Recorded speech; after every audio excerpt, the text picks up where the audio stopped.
Hi అండి, నేను మీ Chandrika. Welcome back to ask kitchen wonders. ఈరోజు మన ఛానల్లో వచ్చేసి బెండకాయ ఫ్రై రెసిపీ చూపించబోతున్నానండి. చాలా టేస్టీగా ఉంటుంది. తక్కువ ఆయిల్తోనే ఈ ఫ్రైని ఎలా చేసుకోవాలో ఈ వీడియోలో చూద్దామన్నమాట. అలాగని ఫుల్ ఆయిల్తో డీప్ ఫ్రై చేయకుండా తక్కువ ఆయిల్తోనే చాలా టేస్టీగా ఉండేలా ఈ ఫ్రై అయితే చేసుకుందామండి. మరి దాని ప్రాసెస్ ఏంటో చూసేద్దామా మరి. దానికోసం ముందుగా ఒక హాఫ్ కేజీ వరకు బెండకాయల్ని ఇలా నీట్గా కట్ చేసుకోండి. బెండకాయలు అనేవి అస్సలు తడి ఉండకూడదు. మనం ఫ్రై ఎప్పుడైనా చేయాలి అనుకున్నప్పుడు బెండకాయకి తడి లేకుండా ఉంటేనే ఫ్రై అనేది బాగా వస్తుంది. ఏమాత్రం తడి ఉన్నా సరే అది పేస్ట్లా అవుతుందన్నమాట. బెండకాయలు ఇలా శుభ్రం చేసుకొని పెట్టుకున్న తర్వాత ముందు భాగం కొద్దిగా కట్ చేసుకొని చూడండి, ఇక్కడ నేను కట్ చేసి చూపిస్తున్నాను కదా, ఈ మాత్రం లెంత్లో ఉంటే బాగుంటుందన్నమాట. ఇలా చివరి వరకు బెండకాయలని ఒకే సైజులో కట్ చేసుకోండి. ఇలా కార్నర్ కూడా తీసేసేయండి. ఇలా తీసేసిన వాటిని ఒక ప్లేట్లోకి తీసి పక్కన పెట్టుకోవాలి. బెండకాయ ఫ్రైకి ఈ సైజు ఉంటే మనకి వేగేటప్పటికి కొద్దిగా మీడియం సైజ్ వస్తాయన్నమాట. చూడండి, ఇక్కడ ముక్కలన్నీ కట్ చేసుకొని ఈ విధంగా పక్కన పెట్టేసుకోండి. ఇప్పుడు ఒక బ్లెండర్ తీసుకొని దీంట్లోకి 5 లేదా 4 వరకు ఎండుమిర్చిని తీసుకోండి. ఎండుమిర్చిని చిల్లీ ఫ్లేక్స్లా మనం రెడీ చేసుకోవాలన్నమాట. ఇవి మెత్తగా పొడి చేసుకొని పక్కన పెట్టుకోండి. చూడండి, ఇక్కడ నేను చూపిస్తున్నాను కదా, ఇవి జస్ట్ మనకి పిజ్జాలో వేసే చిల్లీ ఫ్లేక్స్లా ఉంటాయన్నమాట. అలా రెడీ చేసుకొని పెట్టుకోండి. ఇప్పుడు ఒక ప్యాన్ తీసుకోండి. ఇలా నాన్ స్టిక్ ప్యాన్లో అయితే మనకి ఫ్రై అనేది బాగా వస్తుందన్నమాట. 2-3 టేబుల్ స్పూన్ వరకు ఆయిల్ వేసి 1/2 కప్పు వరకు పల్లీలను తీసుకొని వేయించండి. పల్లీలు వేసిన తర్వాత 2-3 నిమిషాలు దోరగా వేగనివ్వండి. లో ఫ్లేమ్లో పెట్టి వేయించండి. ఇలా వేయించుకున్న పల్లీలు ఒక ప్లేట్లోకి తీసి పక్కన పెట్టండి.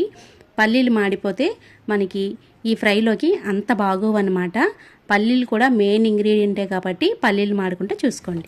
ఇప్పుడు అదే బాండీలోని ఆయిల్తోనే మనం బెండకాయ ముక్కలన్నీ ఫ్రై చేసుకోవాలండి. చూసారా, ఆయిల్ మనకి ఎక్కువ పడదనమాట. అలా కొద్ది కొద్దిగా వేసుకుంటూ బెండకాయని బాగా డీప్ ఫ్రై చేసుకోవాలి. ఇక్కడే మూత ఏం పెట్టక్కర్లేదండి.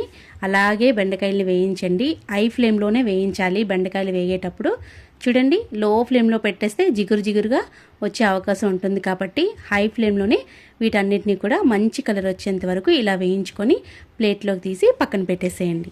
ఇప్పుడు అదే బాండీలోని మరొక టేబుల్ స్పూన్ ఆయిల్ వేసి పోపు దినుసులు 1 టేబుల్ స్పూన్ వేయండి. ఈ పోపు అంతా కూడా చక్కగా దోరగా వేగనివ్వండి. ఇలా వేగిన తర్వాత 2 ఉల్లిపాయలు ఇలా సన్నంగా తరిగి వేసుకోండి. అలాగే ఒక 2 రెమ్మల కరివేపాకు వేసి వీటిని కూడా దోరగా వేయించండి. ఉల్లిపాయలు అనేవి మంచి గోల్డెన్ షేడ్ వచ్చేంత వరకు వేయించిన తర్వాత దీంట్లోకి 5 లేదా 6 వెల్లుల్లిపాయ రెబ్బలు ఇలా తొక్కతోనే దంచుకొని వేసుకోండి. 1/2 టీ స్పూన్ పసుపు కూడా వేసి దోరగా వేగనివ్వండి. లో టు హై ఫ్లేమ్లోని ఈ ఉల్లిపాయలన్నీ కూడా వేయించుకున్న తర్వాత చూడండి, ఇలా వేగిన తర్వాత ఒక 1/2 టీ స్పూన్ ఉప్పు కూడా వేసి మళ్ళీ బాగా వేయించండి. ఉల్లిపాయలు అనేవి మాడకుండా చక్కగా వేగనివ్వండి. ఈ ఫ్రైకి కొంచెం ఉప్పు తగ్గించుకొని వేసుకోండి. ఎందుకంటే మనం ఫ్రై చేసినప్పుడు అంత క్వాంటిటీ రాదు కాబట్టి ఉప్పు చూసుకొని వేసుకోండి.